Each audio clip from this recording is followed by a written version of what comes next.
anytime you choose, you will choose a criminal, you will choose murderers, you will choose people who are unworthy, you will choose antichrists. Oh my gosh. It never occurred to me to think of this story in that way, but it is absolutely the truth. It's clear that as gives day. me shivers.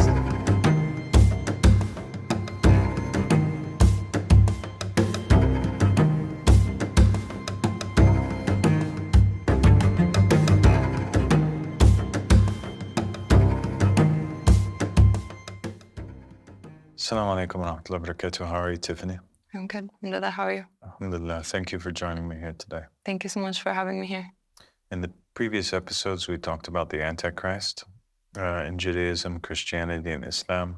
We talked about the signs of the Antichrist, what the prophets and messengers described them as or as doing, or what are the signs by which we could recognize the Antichrist. And we reached this conclusion in the end that the United States of America is matching what these religions had talked about or said that the Antichrist would be. Yeah. We talked about how the United States is the modern Rome. Yes. We talked about how in Judaism, the name of the Antichrist was Armulus, and they understood this to be a reference to Rome, Yes. right? Yes. Or Romulus. Yeah. And we talked about how the Antichrist has one eye. And we talked about how the system of the Antichrist, it had to be a system of disbelief. Yeah. And the system of the Antichrist itself had to be set up in such a way that it opposed Christ. Yeah. So now I just wanted to examine with you because we have to really think about what it is that we're saying and see if it makes sense. Yeah.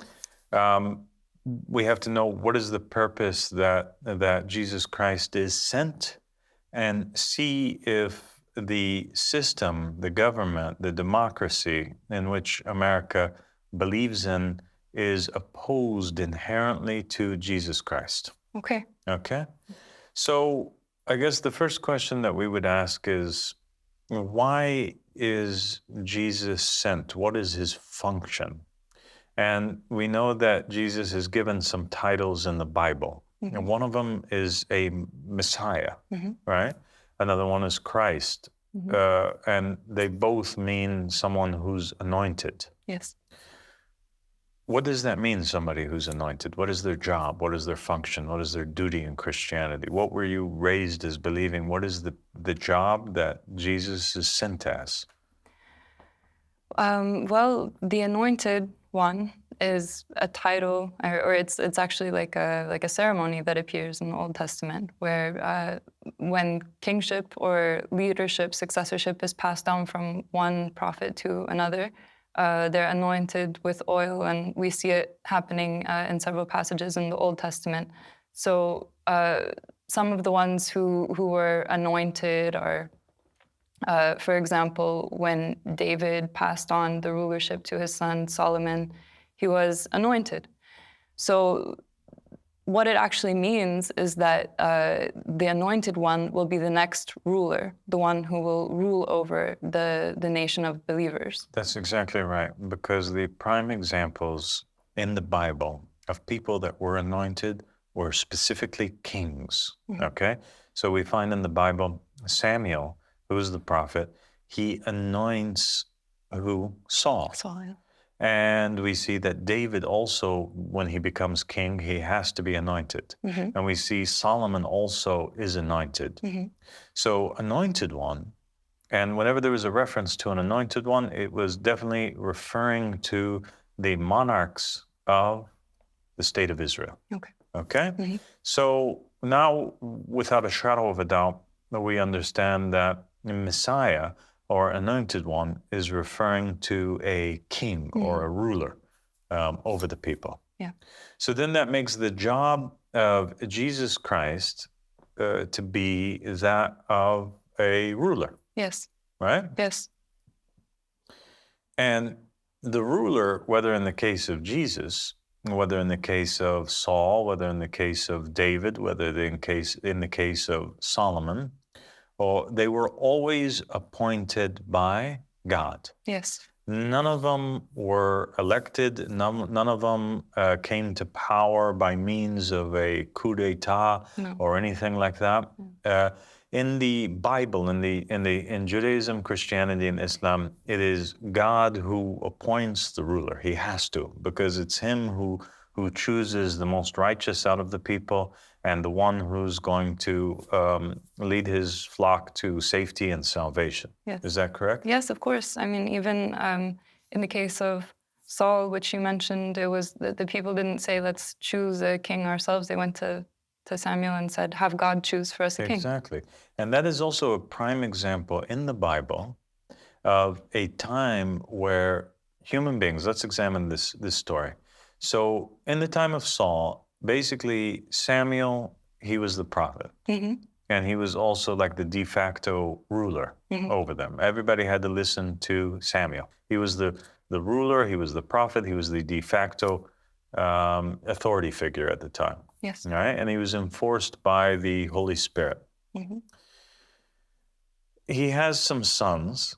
It's his intention that these sons are going to succeed him. And it seems like they are the ones whom he's kind of preparing for that role. It's unclear if God has chosen them or not yet. It seems like he's going to be choosing them, and Samuel's preparing them for that. But the Bible says that they were unrighteous. And the Israelites didn't want these sons to be chosen. So in order to avoid their appointment or to change destiny, the Israelites, they go back to Samuel, who was a prophet, and they say, hey, all the other nations have a king, you know? So just like you're a ruler, we want God to appoint for us a ruler, but we want for him to appoint for us a king. And this begins the whole monarchy system in Israel. Yes. Yeah?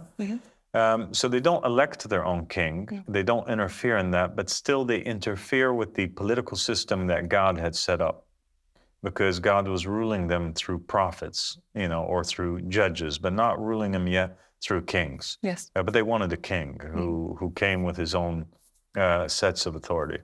Okay. What does God say then? He tells Samuel that because of the people's request, they are rejecting him and they're rejecting his rulership, not Samuel's, but God's himself. And God is very offended and he's very angry at the Israelites for even thinking that they know better than God. And God ends up sending them a warning with Samuel. He tells Samuel to go there and warn them, basically, that they're, you know, what they're asking for is not going to be in their best interest, because they're the ones that are choosing. But nonetheless, he will give them what it is that they want. And so God chooses for them a king. And so in that story, we get a grave warning. And the message of that story, of the appointment of Saul, seems to be that God does not like when people interfere in his system of governance. Yeah. Am I right? Yes, absolutely. You're right. And that when people choose things or try to push for things or push for certain laws, that it doesn't turn out in their favor. Yes. And that's very anti-democratic. That's the opposite of democracy, whereby in democracy, we don't consult God at all in anything. The very system of democracy itself is set up in such a way that the power is always with the people. Yeah. And anybody who tries to ascend to the throne or become a ruler over the people, without them having elected him, he automatically becomes an enemy of the state. And he's called a dictator, or he's called a tyrant. Yeah. Right? Yeah, it's true. It's like off limits in the world. You cannot be seen as a legitimate ruler unless you are democratically elected. Okay, good. So the system of governance we have in the Bible, it's stating it's off limits. Only God is the one who can choose that system of governance. Yeah. In democracy, it is the people through elections, through their representatives, their senators that they chose, their representatives that they chose, that make up the laws of the land. Mhm. Is this an acceptable concept in the Bible? No. Absolutely not. Why is it? We saw very clearly that it is always up to God. He is the one who appoints. He is the one who comes down with the Holy Spirit upon the prophets and the messengers, and His will is done through them. The communication with God is through them. And the prime example of the fact that only God is the one who establishes the law is when God tells Moses to meet him. And when he meets him, he brings down upon him God's commandments. So in the Bible, God's law is called his command. Yeah. And there's no breaking it. No. There's no negotiation on it. The Israelites, anybody who dared to try to change one letter of the law would be ousted, would be cursed, would be sentenced to death. Yeah. Because God accepts in the Torah and the Bible nobody interfering with his law. Only God is the one who chooses the law. Yes. Yes. Okay. So I think that in that case, then we're beginning to see how the very system of governance of the United States is completely and totally opposed to the divine system of governance and rule. Yes. Do we have any examples of democracy being condemned in the Bible, or God showing us that democracy cannot be accepted and that it's very bad for us?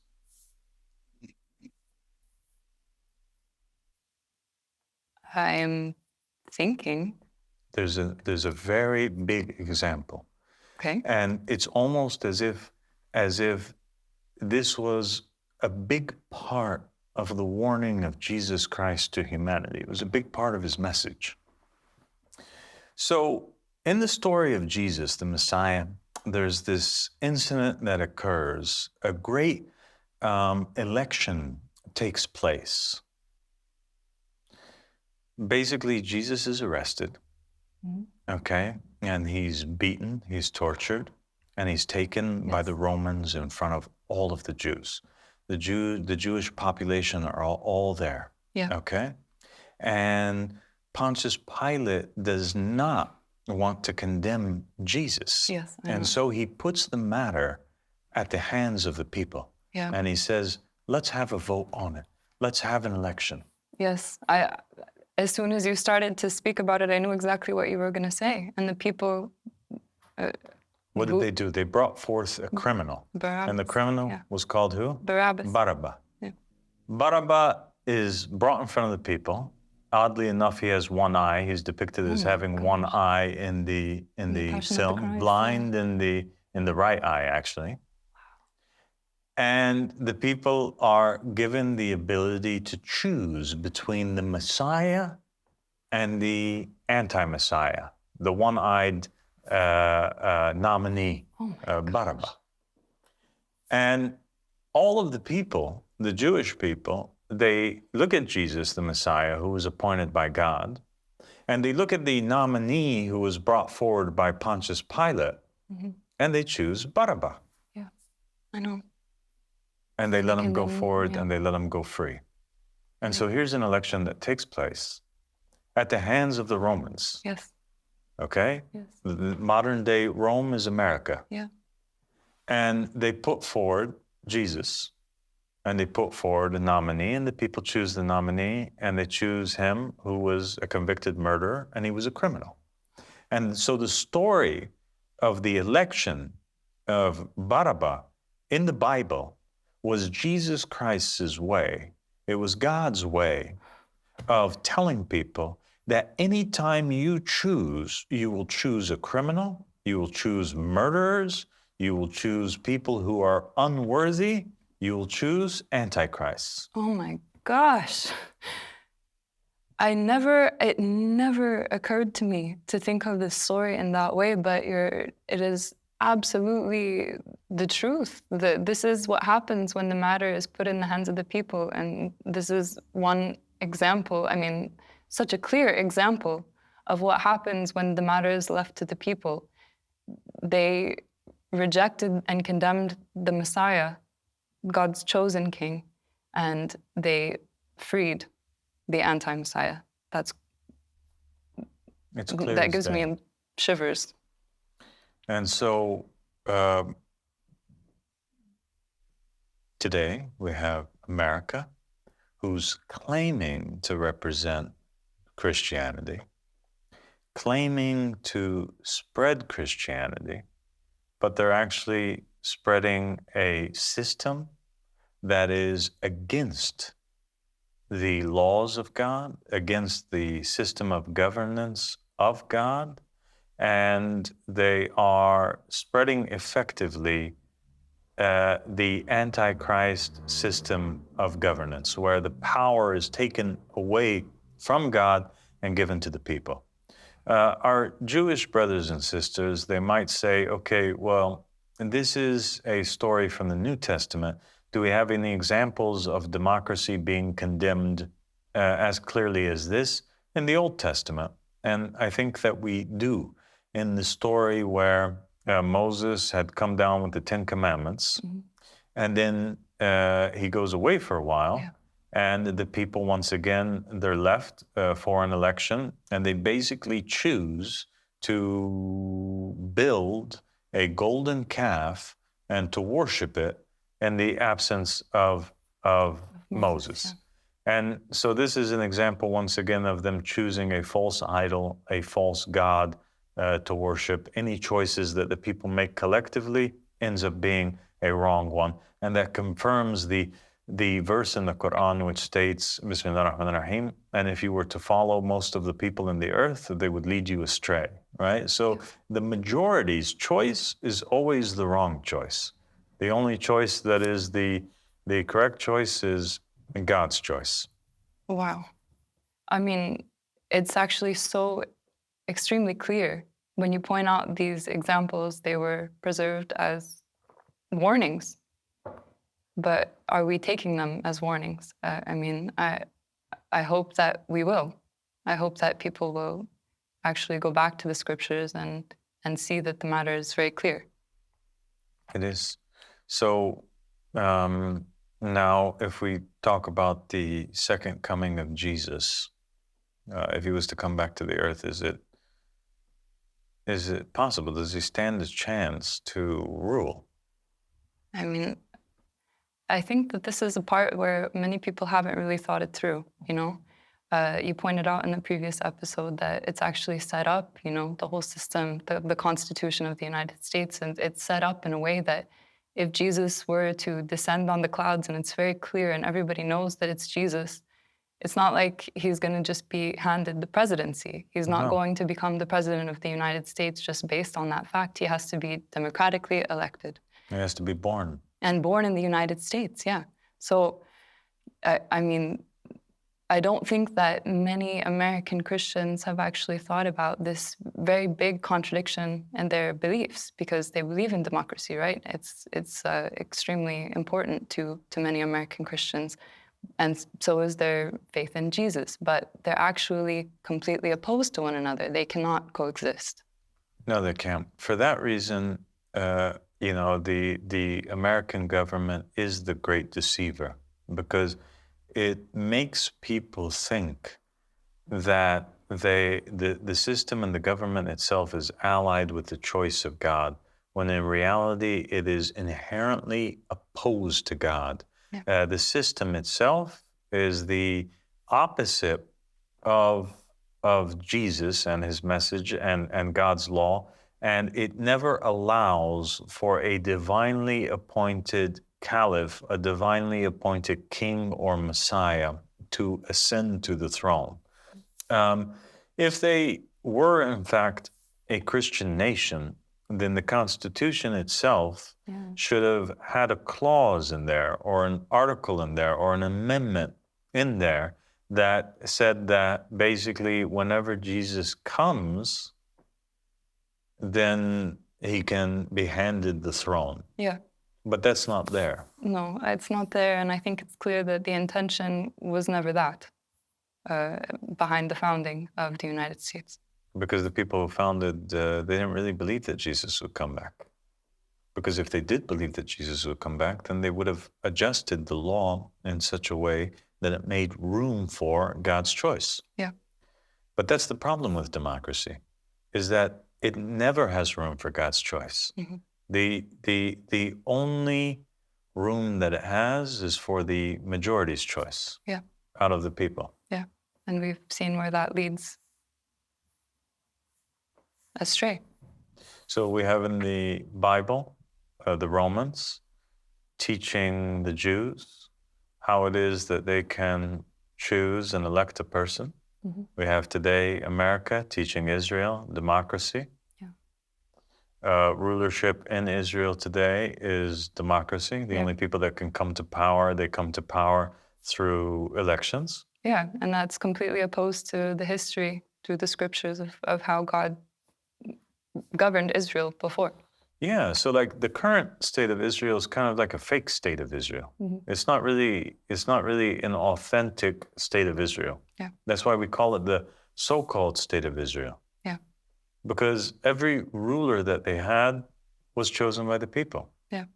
Did they have any prime ministers or presidents in Israel today, since its founding, that were anointed by God? No. Or elected by God? No. Or nominated by God? No. There's none of them? Netanyahu wasn't a prophet messenger? No. He wasn't a divinely appointed king? No. He was absolutely not appointed by God. So he was only appointed by the people? Yes. In the same way that Barabbas was? Yes. Exactly. So then if the Messiah was to appear in Judea, how would he come to power in modern-day Israel?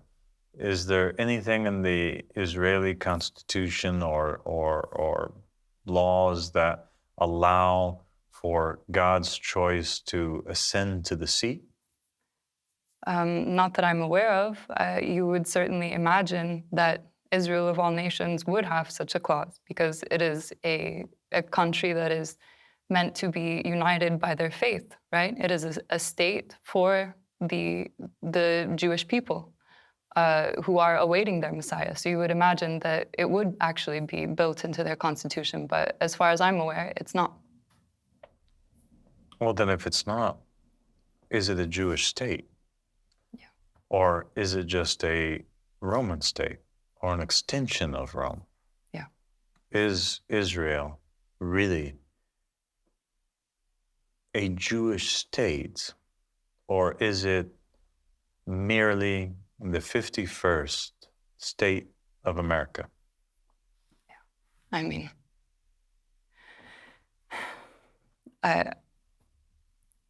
I think that it's clear that it is not taking into account God's law and God's rulership. And as you said, it's basically adopted all of the principles and the standards of rulership from America, the democracy and the people choosing, the majority of the people selecting the leaders. So yeah, I think that although I've never thought of it in that way, I'm forced to admit that it would be the 51st state of the United States of America. So if Jesus was to come back, or the Messiah was to come, and he's not able to become president of the United States, Mm-hmm. and he's not able to become the president or prime minister of Israel, Yeah. then wouldn't that naturally make him the enemy of the United States and the enemy of Israel? Yes, it would. Because he'd be coming with the intention to rule. to rule, and he would be. And would he be coming with the same laws that the people chose, or would he be coming with a different set of laws? He would be coming with God's commands. God's commands. And how would he be met then? What is he supposed to do? When Jesus comes, is he supposed to propose God's commandments and kind of lobby support or create like some sort of campaign and try to get the representatives or the senators of the United States to bring it to the House or the Senate so people could vote on? Or how is it that he's supposed to do what he came to do? I mean, I've never heard of God negotiating with the will of the people. As far as I understand, it's God who makes the commands. So no, and I can imagine that would be extremely unpopular with the people who are championing democracy. It's completely opposed to what they hold dear, which is the people choosing everything. Yeah, I think he would end up being quite an enemy of the state type figure. And we're talking about Jesus. If Jesus himself were to come back, the same person that many people who love democracy claim to believe is God himself in creation, they wouldn't accept him coming and being So then the what king. would happen if Jesus did come back and he was preaching in America, and a lot of the true believers in Jesus, a lot of the true Christians that live in America, that really believe in the Bible, if they started rallying behind Jesus and believing in him, what would they be in the eyes of the United States? What would the CIA or the FBI consider them to be? Terrorists? Why? Because I'm, as far as I understand, people who oppose the ideals of democracy are put into that category. Anybody who would rally then behind Jesus, behind a man who would appear calling towards the supremacy of God and calling towards the laws, the absolute obedience only to the laws of God and not to the laws of man, would be considered to be an enemy of the state, Mm-hmm. anti-democratic, Mm-hmm. and they would be what, arrested or persecuted or? I'm thinking about how exactly the same way that Jesus was seen by the Roman authorities in his time. It's the same thing. They would do what they could to arrest him, right? Because they don't want this power rising up, which is what they saw happening with Jesus, that people were following him, that he was becoming a threat to their authority. It's not something that they would accept. So would it be a false statement to say that the United States is built in such a way that it seeks to crucify Jesus Christ again? Yeah. I mean, I think that's clear. Yeah. It's a true statement. I hope that people accept the clarity that you've presented, because I think that you're the only person who's actually calling towards the scriptures and actually learning from the stories of the past and taking an objective look at the situation that we have in the world today and seeing it for what it is. I think that that's extremely rare. You know, I don't know of anyone else on the planet Earth who's actually doing that. I think people are kind of, they're under the illusion that the United States is actually a Christian nation, that they would happily accept Jesus as their leader were he to come back. But I think it's extremely clear and obvious that that's not the case. And actually, the ideals of democracy are actually completely opposed to God's rulership. And I think the matter is really clear. So I hope that people will actually, you know, take a deep look at what you've presented themselves and really think about it, because it's a really heavy situation, actually. Well, thank you so much for joining us, Tiffany. Thank you so much for having me. And until next time. Okay, can't wait. Wow. This episode taught us an extremely important lesson. I mean, I never thought about it in these terms before, but it's clear that it was democracy that killed Jesus, and democracy, the rulership of the people, has the power to go against the person that God chooses, to go against Jesus himself, the Messiah. And it's democracy that empowers the likes of Barabbas, the anti-Messiah. So if we really, really want Jesus, how can we expect that he's going to come back and be embraced by the democratic system? It's an impossibility. If we really want Jesus, we have to look for the one who is calling to God and God alone. Thank you so much for joining us on this journey, and I can't wait to continue and learn more next time.